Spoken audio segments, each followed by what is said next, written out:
I'll be speaking to Oz Katerji. He's a British writer and filmmaker and journalist based in Istanbul.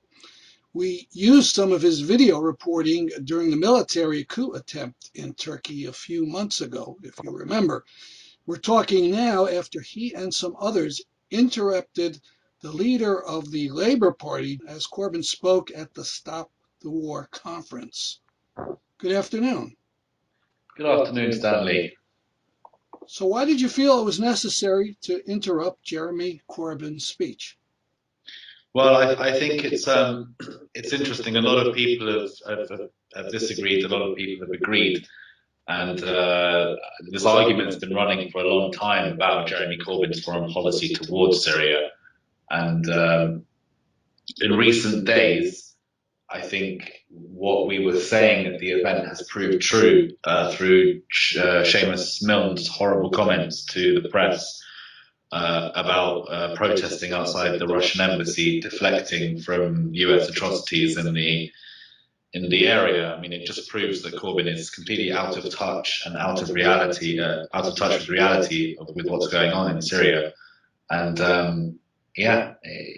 his foreign policy approach has been poisonous. If you look at what Emily Thornberry was saying, she's his shadow foreign secretary.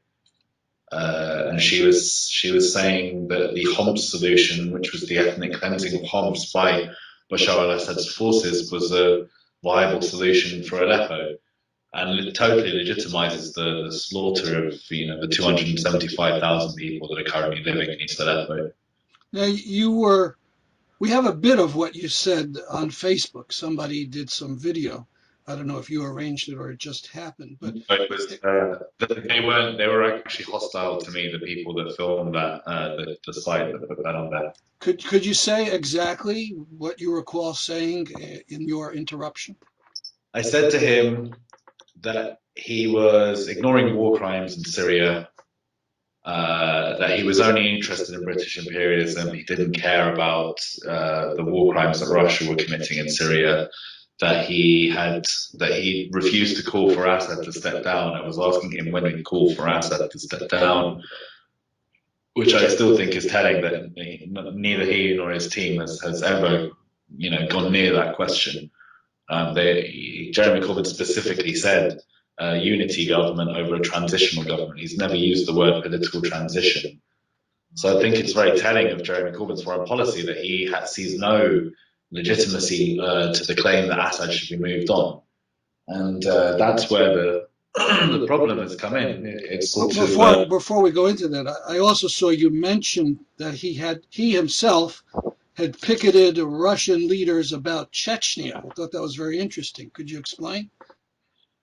Yes, Jeremy Corbyn has a history of activism, but I was just saying there was a hypocrisy on his part of him not picketing this action. I can understand that not everyone agrees with a no-fly zone. I can understand that, but what I can't understand is the ability to turn around and just sort of ignore what he never speaks about it other than to say we need a political solution. And what does that mean?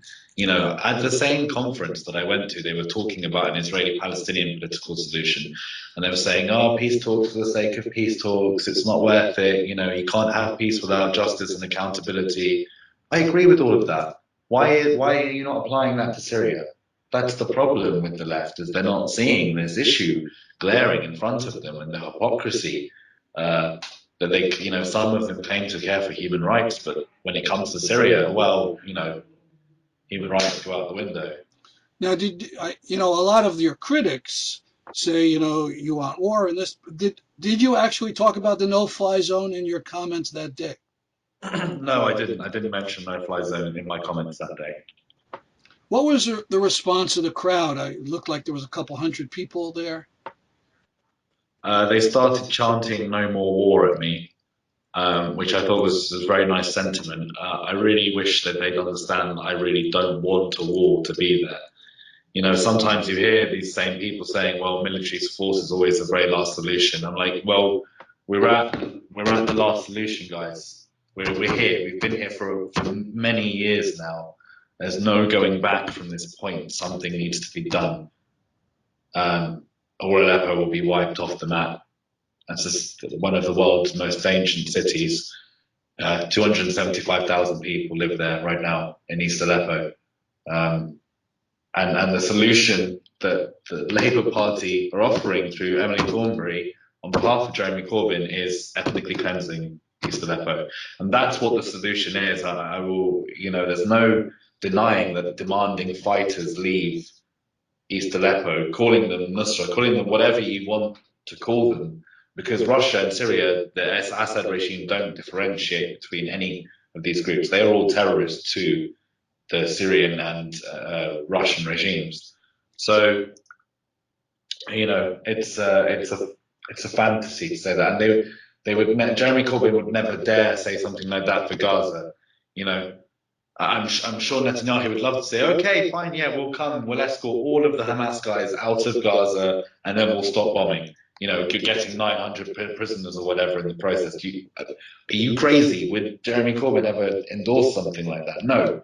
But there's a hypocrisy there when it comes to Syria, where the native residents of Aleppo, they should just leave and go somewhere else because, no more fighting the government now. I assume about this initiative by some Labour Party members, it was called Jeremy Corbyn Speak Out About Syria. Yes. One of the guys who came to the Stop the War Coalition event with us, he was one of the signatories, and I believe he was one of the writers of the piece.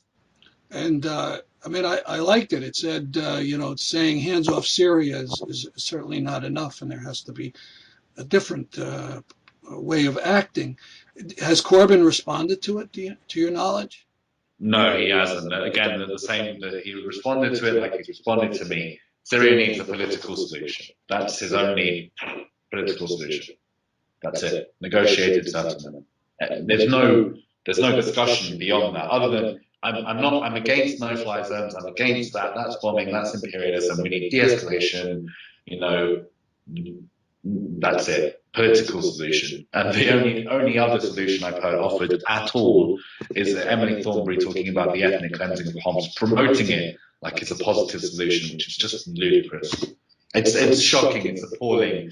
And the murdered MP, Jo Cox, her husband, said it was disgraceful when he heard Seamus Milne's comments. So, Jeremy Corbyn,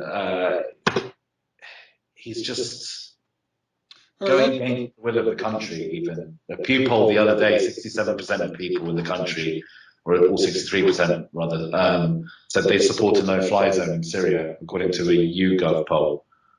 Which I think is telling. So these Stop the War Coalition don't speak for the majority of Britons. They don't, but they have one of the loudest voice when it comes to stuff like this. Well, let's talk more now about the organization Stop the War UK. So on their website, they have a position paper on Syria, and they say we condemn all bombing, and they mention Russian attacks on hospitals were atrocities. So why is that inadequate? Do you know what that sounds like to me, Stanley? Have you heard the term "all lives matter"? Right. It's exactly like that. Syrians are being slaughtered by Assad and Russia. Oh yeah, but Syrians are being slaughtered by everyone, so we condemn all of it. I mean, that is not an acceptable thing to say. It's like saying, well, black people are being slaughtered by people. Well, the white people are being slaughtered too. It's not a morally defensible position to say that, and they never outwardly condemn, because they always say we condemn all of it. They don't. There's different degrees, and Seamus Milne said that he compared America's role in Syria with the Russians' role in Syria, and you just cannot do that. The Russians are indiscriminate. That's wrong. It's wrong to say they're indiscriminately targeting. They are deliberately targeting hospitals. They are deliberately targeting schools. They are deliberately targeting breadlines. This is let's talk about Russia. So I saw a video today of Christopher Nineham, a Stop the War leader, saying it doesn't make sense for anti-war people in Britain to protest against the Russian embassy because it wouldn't have any effect. What do you think of that argument? why did he go protest outside the Israeli embassy then? Mhm. Why does he think the Israelis are sat there listening? Oh, Chris Minan's turned up outside. Time to end the occupation. I mean, it's just a complete hypocrisy. His entire organization exists to go protest outside the US embassy and the Israeli embassy. And yeah, it doesn't matter that they're US. I mean, at the end of the day, the US is trying to ally with Russia and Syria. Like, how is that? That's the news every single day. And Chris Minham still thinks in his head that the US is working against and Russia's defending Syria, and it's just bonkers. It's the whole world has turned its back on the Syrian people, and the governments of the world are more interested in stability and regime preservation than they are the freedom of the Syrian people. That's the situation we're at now. Let me ask more specific things. Now, I can understand why Boris Johnson says let's picket the Russians, and I can understand why people wouldn't want to follow the lead of this guy. But has Stop the War ever picketed the Russian or Iranian embassy? Never. Apparently, the Scottish branch picketed the Russian consulate in Scotland last week, and that's the first I've heard of it. And that's the Scottish branch. That's not like a message that's come down from on high, because as you heard today from Chris Liner, no, they won't be encouraging, they won't be attending, they won't be going on any sorts of marches to the Russian embassy. They're not interested in How that. about airdrops? Now, I remember an impressive campaign, tens of thousands of people in the UK called for airdrops to the places under siege. Did Stop the War support the campaign for airdrops? Nope. How They about stay. any specific measures to break the sieges that Stop the War? And as you No, said, they didn't call for Assad to step down. no, never. Well, all right, how about this? Is Corbyn and Stop the War UK total pacifists? Does that explain their position? They just, on principle, won't support anything that could possibly lead to war, and is that what's behind it? If that was the case, then why would they support Palestinian resistance? And they do. Yeah, of course they do. Stop the War Coalition put out statements encouraging Iraqis to fight British soldiers during the Iraqi War, the Second Gulf War. So Stop the War have no problem with violence when it comes to, who they deem to be good guys and bad guys in their own warped, twisted, ideological, narrow worldview. What about at this conference? Were there Syrians? I saw there was a YPD speaker that was going to talk. Did that happen?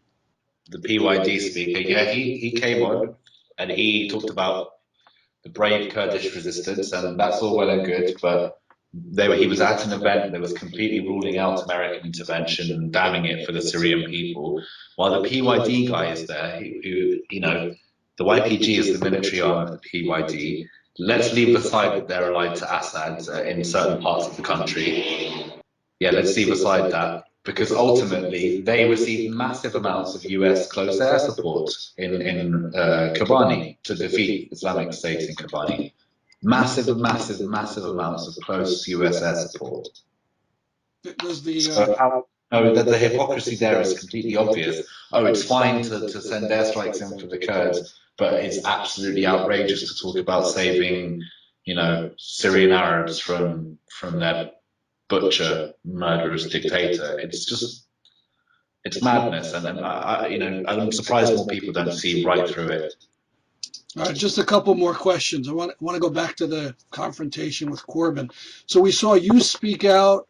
Were there others in the room? I mean, I know there was at least one other who spoke, and some people say he's controversial. But was this organized by you and others, or did people do it spontaneously?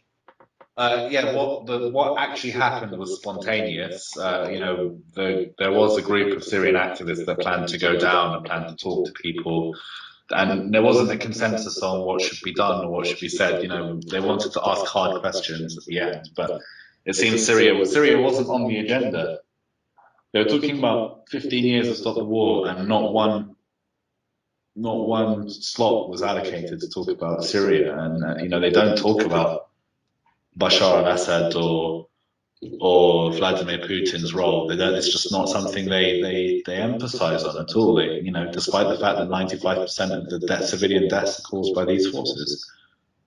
Mm-hmm.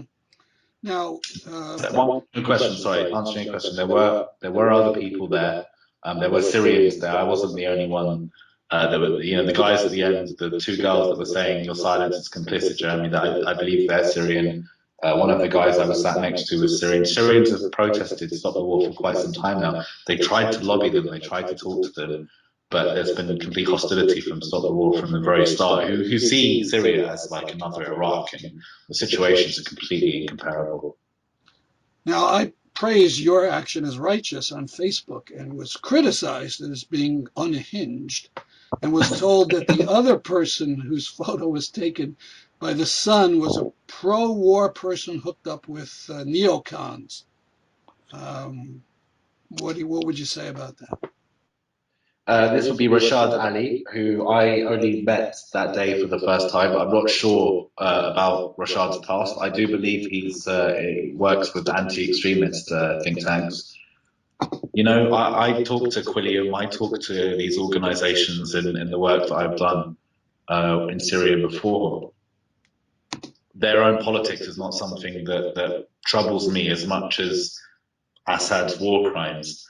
You know, if you're really gonna, the astonishing thing is you know, they're so against something like prevent, and there are arguments against prevent, strong arguments against prevent, and arguments for prevent, and I don't think that it's a great system at all, to be honest with you. And I think the whole situation needs complete reform. However, that said, these groups completely ally and with organizations that are quite disreputable and have a lot of sympathy for Islamists, far right Islamists at home. But in Syria, they're like, oh, it's all Al Qaeda, you know, let them be bombed, whatever. It's just it's an insane worldview. And Rania Khalek has that similar worldview where it's like Hamas are the good Islamists and the Syrians are the bad Islamists. And it's like, you know, these are political freedom struggles with you know, working class, you know, religiously conservative people. This is just the reality of the Middle East. You know, reducing this down to ideological terror or whatever, rather than actually addressing the political situations that push people into these realities. It's the big problem here, and the left can't understand that. It's locked into a worldview that no longer exists. We live in the post-Arab Spring world, and you cannot still talk about the Cold War like it has any relevance to what's happening today in 2016. It just doesn't. They are not connected. I have one more question. I appreciate the time you've spent with me. You had posted an interesting statement that was written by Palestinians about the way other Palestinians and people who had been sympathetic to Palestinians have been dealing with the Syrian issue. Could you talk about that for a moment? Well, I mean, I got into a spat with some people about this on Twitter, so it's not something that I want to spend a lot of time on because I think it speaks for itself. I think the letter is quite obviously speaking for itself, and I don't want to speak for Palestinian voices because I'm not Palestinian, I'm Lebanese. But I completely agree with them, and the statement is important because a lot of these pro-Palestinian journalists that they are talking about make their careers of complaining about war crimes in Israel and Palestine, and they, you know, some of them are now tacitly endorsing war crimes in Syria. And 500,000 people plus have died in Syria. You know, you add up all of the wars in Israel and Palestine in my lifetime and in Lebanon, and it doesn't come close to the murder that's happened in Syria right now. And I think there's just a complete lack of proportion about the devastation there. And we do have this interview, rather, we do have a link to the Palestinian open letter right on our website, thestruggle.org. Well, I want to thank you so much for talking to me. Thank you, Stanley. Take care.